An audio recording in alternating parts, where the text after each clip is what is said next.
ఇరాన్పై దాడులకు సంబంధించి అమెరికా అధ్యక్షుడు డొనాల్డ్ ట్రంప్ సంచలన నిర్ణయం తీసుకున్నారు. హర్ముజ్ జలసంధిని తెరవాలంటూ ఇరాన్కు విధించిన 48 గంటల డెడ్ లైన్ను వాయిదా వేశారు ట్రంప్.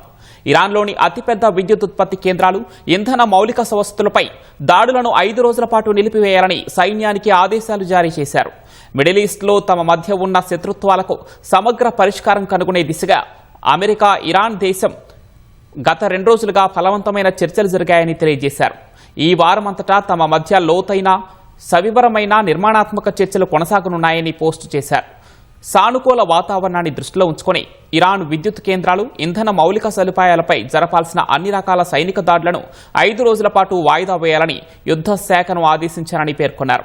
అయితే పూర్తి నిర్ణయం మాత్రం ప్రస్తుతం జరుగుతున్న సమావేశాలు, చర్చలు ఫలితంపై లోబడి ఉంటుందని వివరించారు.